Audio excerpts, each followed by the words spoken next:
Halo, saya Bang Den. Saya Kak Beda, bersama mobil kami yang bernama Seruling Senja. Kami Road Trip Indonesia. 8 tahun hidup nomaden di jalanan di berbagai kondisi alam Nusantara. Terbang bebas kemana suka, tanpa batas waktu.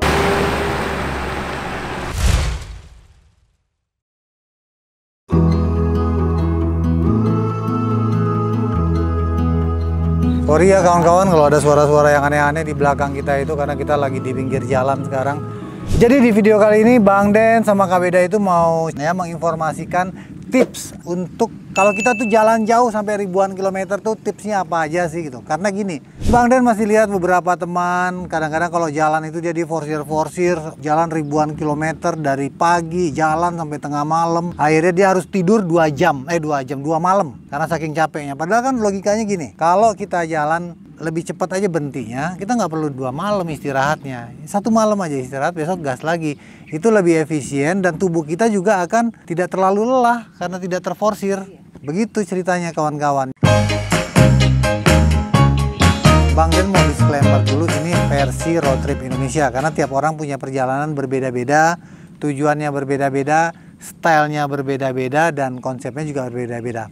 Jadi tips ini hanya berdasarkan pengalaman pribadi Road Trip Indonesia, Bang Den dan Kak Beda. Kalau yang lain kita tidak tahu. Gini contohnya, jalannya di Forsir tuh gini.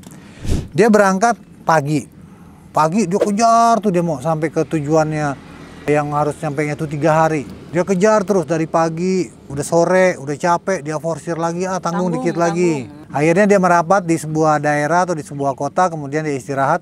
Karena saking capeknya, habis malam itu dia perpanjang istirahat lagi 1 malam lagi. Nah itu kalau menurut Bang Den kurang efektif dan kurang efisien, bahkan cenderung kita akhirnya jadi buang waktu. Ya, dan kemungkinan menjadi sakit itu lebih. Dan kemungkinan kita menjadi sakit, badan kita langsung nggak enak berhari-hari, mood kita rusak dibandingkan kalau kita manage betul-betul berangkat pagi, kemudian sore kita berhenti atau malam-malam sampai jam 7 sampai jam 8 masih oke lah. Terus santai-santai, rileks-rileks, makan mandi, tidur, besok bangun lagi subuh, itu kita betul-betul seger, teman-teman. Jadi nggak begadang. Ya, karena kita nggak begadang.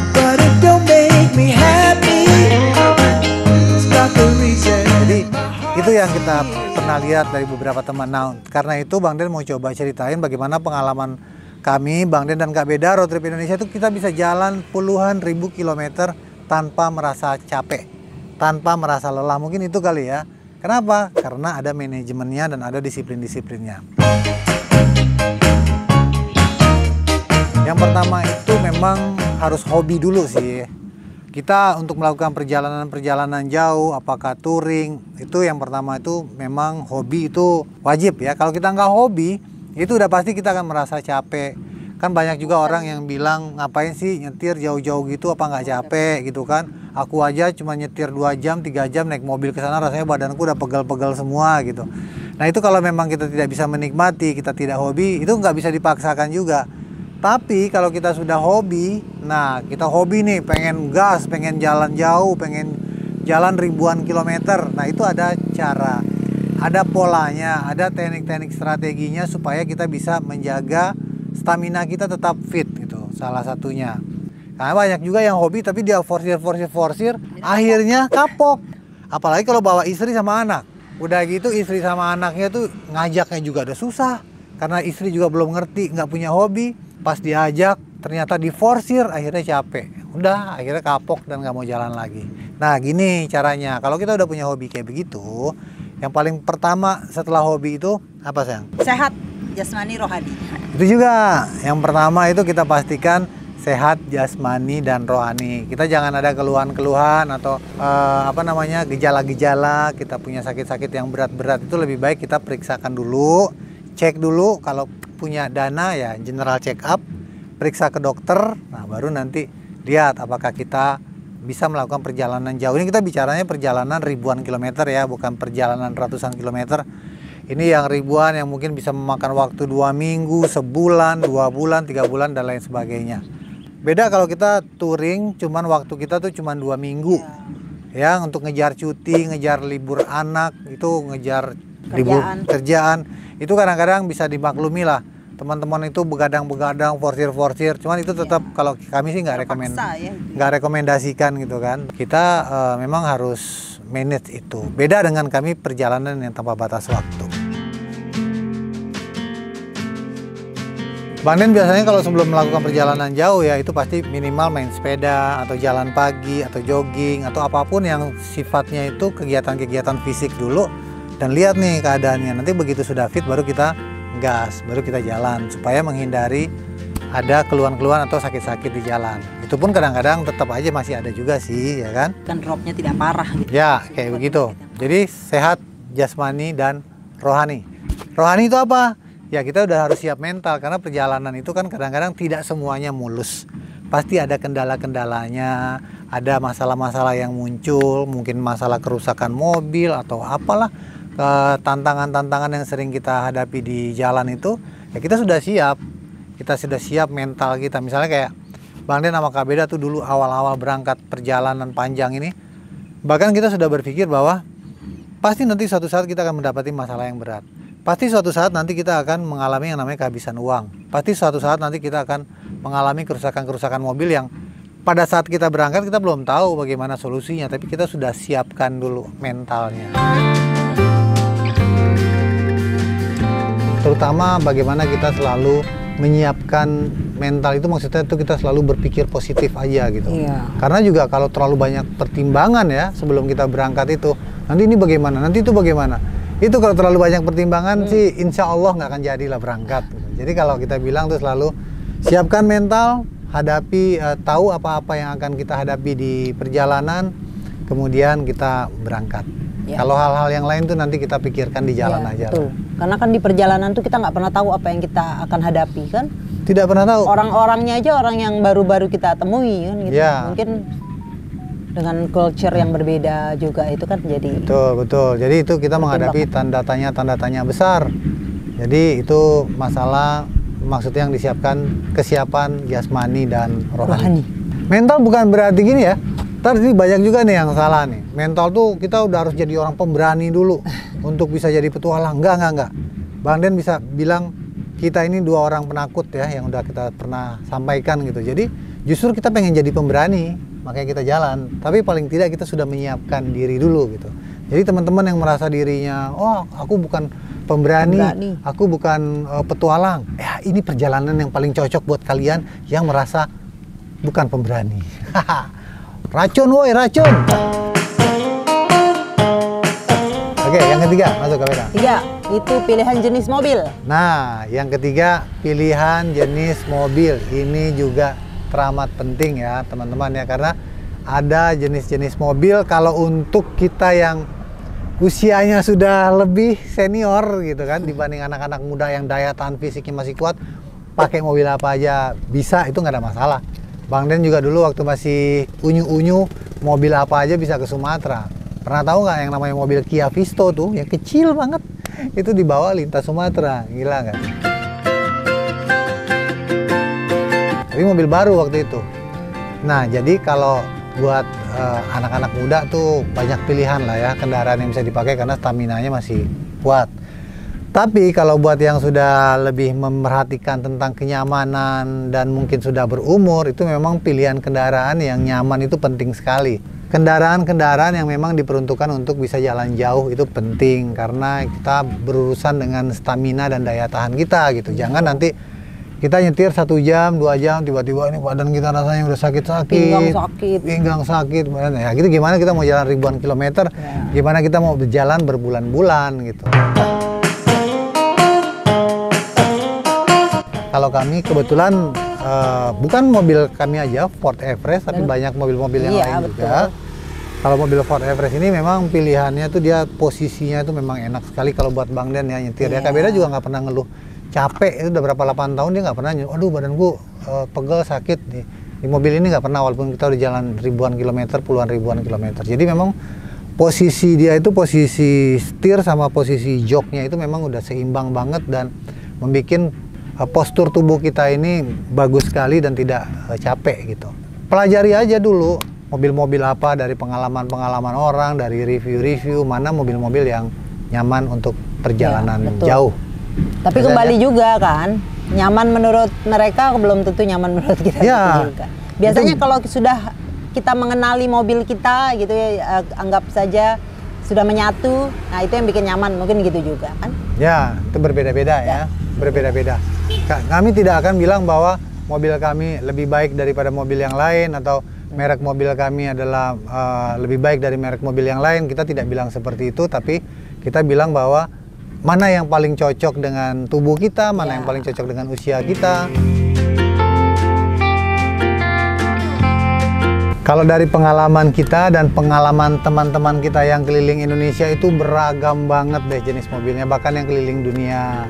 Ya, kita ada yang nggak apa-apa kita sebut brand aja, ada yang pakai Pajero, ya itu apa Journey of Wonder apa Wonder of Journey itu yang udah keliling dunia sama anak-anaknya itu keren banget.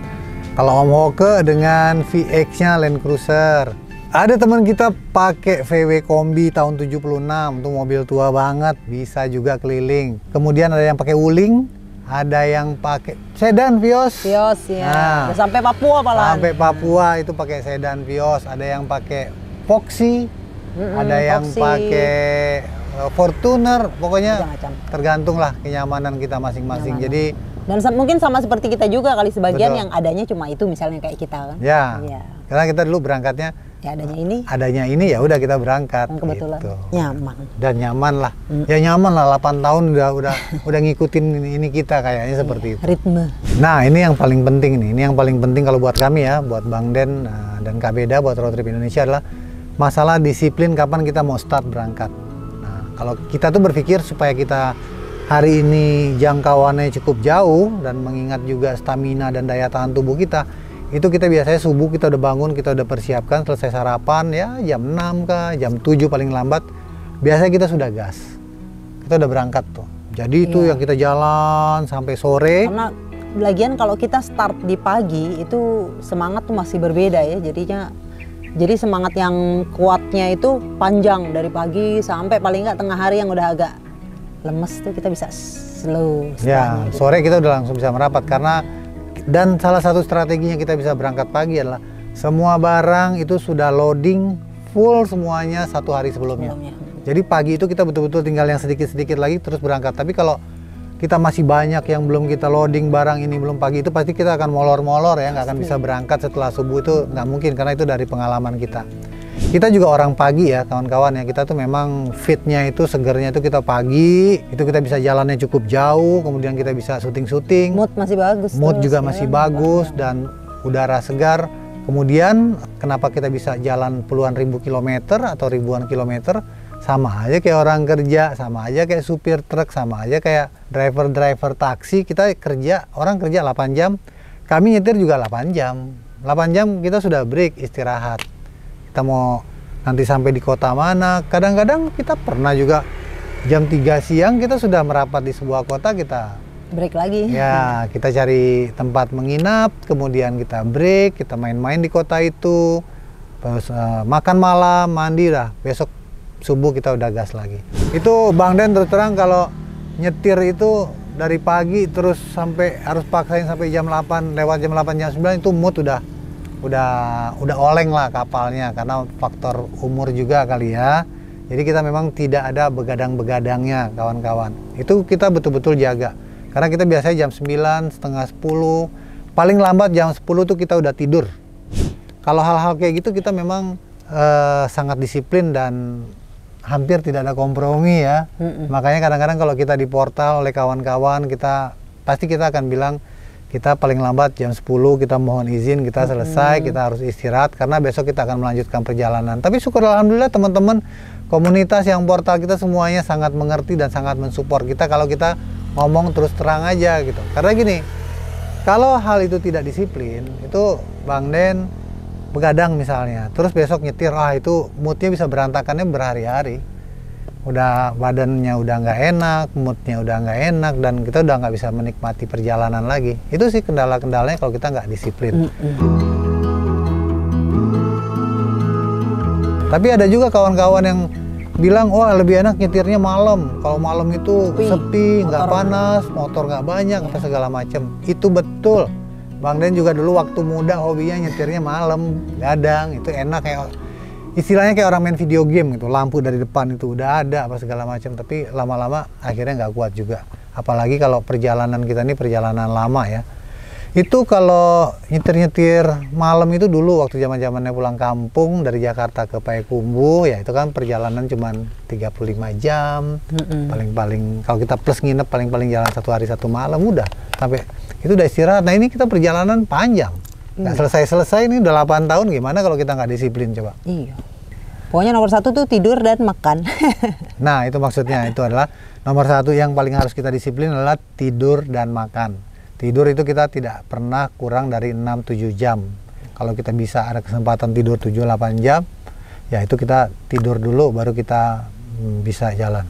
Itu yang paling penting ya kalau buat kami ya teman-teman, makanya kawan-kawan bilang kok bisa sih jalan seperti itu bertahun-tahun, beribu-ribu bahkan puluhan ribu kilometer, kuncinya di situ. Jadi kalau kita bisa tidak pernah terforsir, disiplin tidur, disiplin mengemudi kita 8-10 jam maksimal, seperti orang kerja, itu insya Allah kawan-kawan mau jalan sampai kemanapun juga, mau keliling dunia, mau puluhan ribu kilometer, berbulan-bulan, bertahun-tahun, pasti akan kuat-kuat aja. Iya.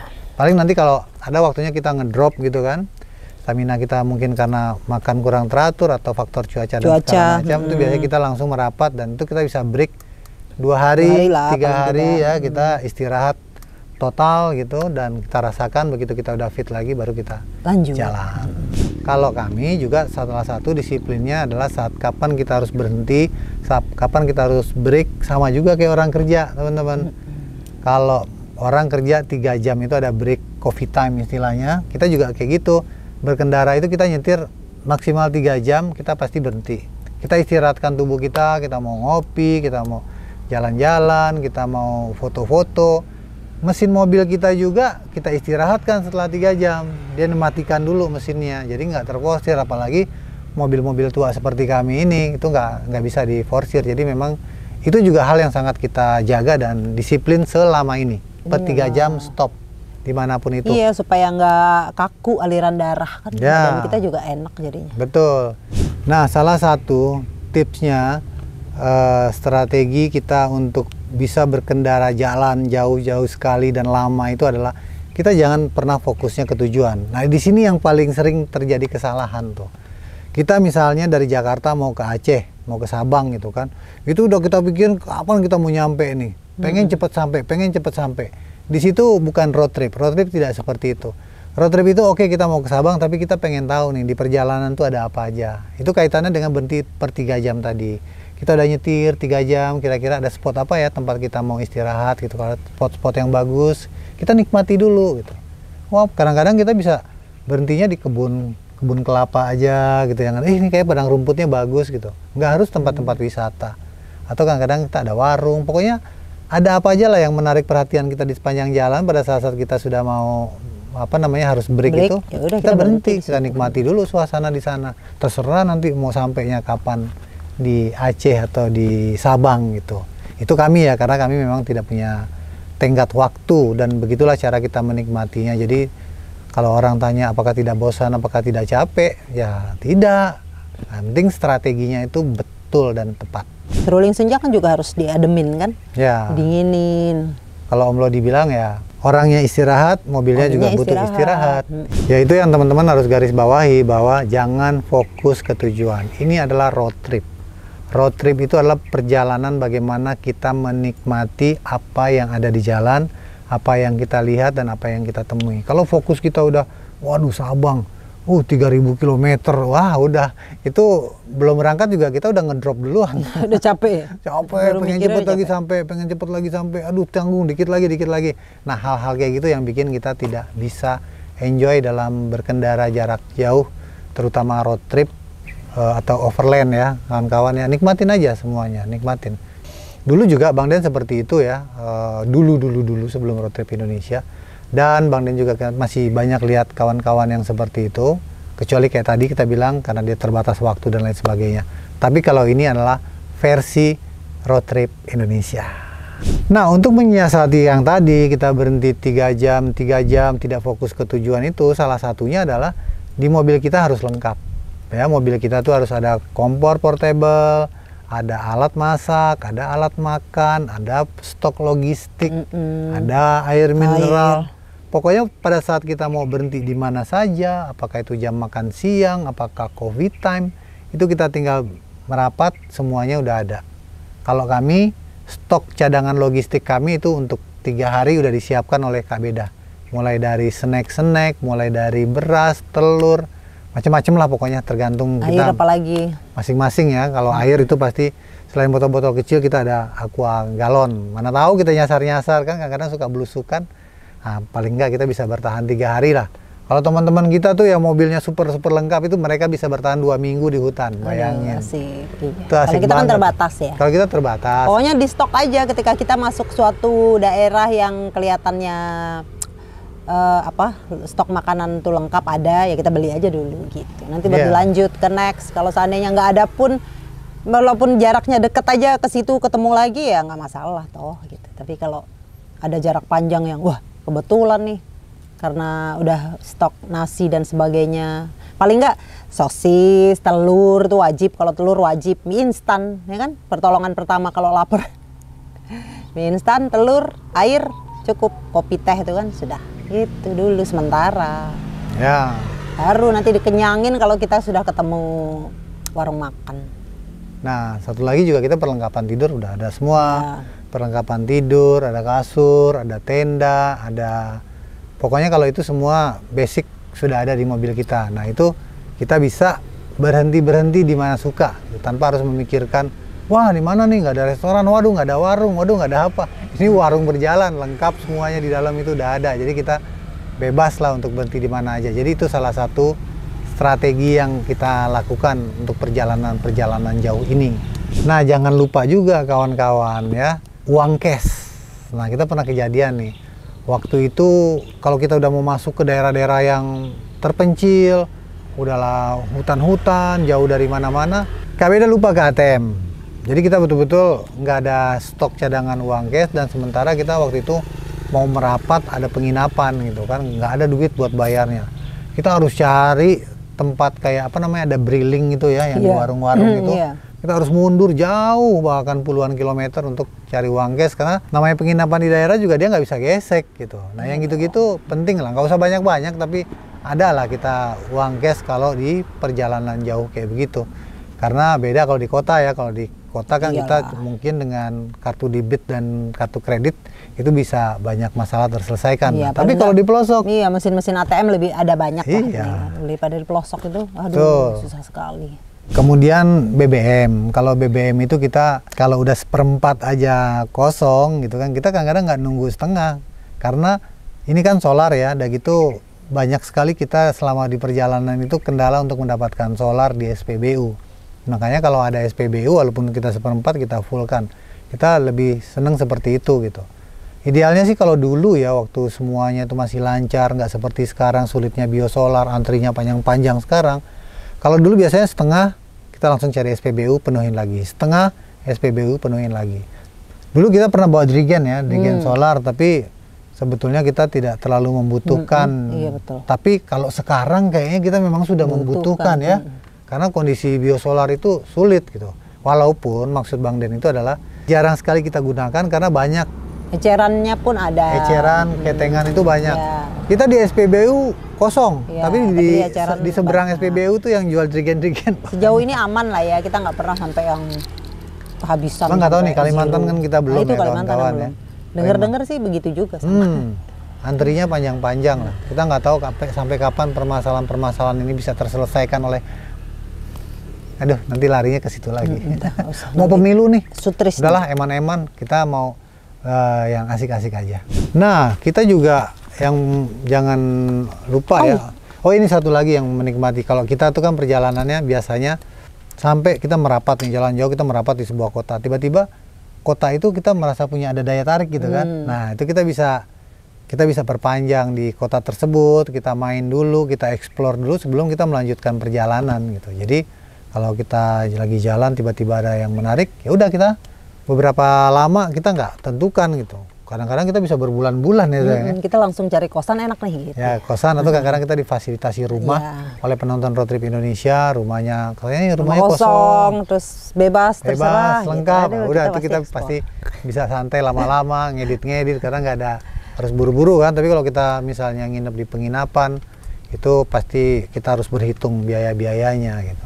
Kalau camping kita sesekali kita camping, tapi kita tidak rutin camping. Jadi tiap jalan camping itu nggak bisa karena belum sanggup, karena itu butuh effort, energi yang luar biasa. Kadang-kadang kita begitu udah jalan nyetir 10 jam, kita maunya langsung masuk kamar mandi, wush, langsung blok.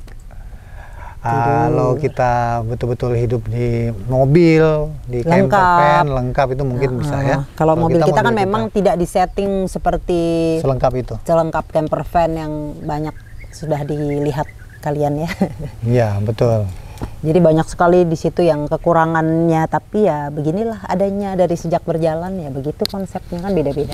Kita lihat ya, sumber keuangan kalau kita jalan jauh seperti ini ada beberapa cara. Kalau dari kami kan udah jelas kami ini survival ya dari dulu. Awal-awal tuh kita memang betul-betul cari uang di jalan. Kita jual t-shirt, merchandise. Ada yang kita bawa, ada yang kita bawa, jual online. Gitu. Jadi kalau kawan-kawan mau beli atau berminat untuk merchandise Road Trip Indonesia, bisa ya, kita ada topi, stiker, ada t-shirt, tinggal nomor kontaknya ada di bawah. Tapi kalau dari beberapa teman-teman yang lain kita lihat ada juga orang-orang melakukan perjalanan non-stop kayak kita ini. Kalau yang survival itu ada beberapa kita tahu, kita kenal. Ada juga yang mereka sudah punya tabungan yang cukup, ya kan? Tabungan yang cukup sehingga mereka bisa jalan-jalan. Ada juga mereka yang sudah di masa pensiun, jadi mungkin tabungan juga ada, mungkin pensiun tiap bulan juga ada, jadi mereka tinggal menikmati perjalanan. Itu ada beberapa juga. Ada juga kita lihat orang-orang yang berjalan karena dia memang sudah mapan, maksudnya itu bisnisnya, dia orang bisnis tapi bisnisnya sudah running, sudah jadi hanya memantau saja di jalan. Memantau di jalan, atau juga ada yang bisnisnya online, jadi dia bisnisnya tuh cuman pakai HP, yang penting ada jaringan, mereka bisa jalankan bisnisnya, bisa kerja. Ada juga yang seperti itu. Ada juga yang by sponsor. Jadi mereka kalau mau jalan, mereka mencari sponsor dulu gitu kan, yang mau membackup perjalanan mereka, baru mereka jalan. Jadi banyak cara sebetulnya kawan-kawan untuk melakukan perjalanan ini gitu. Tapi yang pasti kalau menurut kami nggak harus nunggu kaya, baru kita bisa berpetualang. Oke guys, begitulah sedikit tips and trick kalau kita mau perjalanan jarak jauh. Strategi-strategi yang dilakukan oleh Road Trip Indonesia selama nanti 8 Januari ini, kita pas 8 tahun perjalanan. Sebentar lagi juga Kak Beda ulang tahun nih, tanggal 15. Kita cari kelapa muda dulu yuk, panas nih, haus. Come on. Kak Beda mah biasa, dia kalau udah berhenti pasti beres. Besok kan kita mau berangkat, perjalanan kapal itu kan panjang 18 jam ya. Jadi yang harus keluar itu yang kita perlukan untuk di atas kapal gitu. Mungkin nanti kita akan bikin juga ya strategi dan tips apa aja yang harus disiapkan kalau kita mau naik ke atas kapal penyeberangan. Iya, soalnya kan terutama yang jarak-jarak panjang, yang 18 jam. Kalau 2 jam 3 jam aman lah. kita ketika parkir mobil masuk kapal itu kan terburu-buru, ya kan? Karena mereka tuh harus rapetin parkiran gini. Jadi kita tuh terburu-buru apa yang harus dibawa. Kadang-kadang kan pengalaman kita pernah kita nggak bawa apapun ke atas yang kita butuhkan. Oke. Kita makan pop mie dan telur saja. Buat teman-teman yang ingin mendukung perjalanan Road Trip Indonesia, kita masih seperti biasa, kita ada jual t-shirt Road Trip Indonesia. Apalagi sayang? Itu ada t-shirt, ada mug, ada topi, ada stiker. Warna-warna kaosnya itu banyak sudah. Terus desain-desainnya berbeda. Ada merah contohnya, hijau army, biru navy, kuning. Banyak lah ya pilihan warnanya. Banyak warnanya. Dan kita juga ada storage bag nih teman-teman. Kita jual storage bag ini buat di ban serep. Untuk ukuran ban apa aja ini bisa. Ya buat teman-teman yang suka overland, yang suka off-road, atau yang suka modifikasi mobilnya, ini juga cocok sekali. Ini bahannya sangat bagus dan kuat ya. Ini udah hujan panas, udah kita pakai bertahun-tahun masih kuat juga teman-teman. Ya. Cara pesannya ada di kolom deskripsi atau nomor WA aku di bawah sini nih. Nih.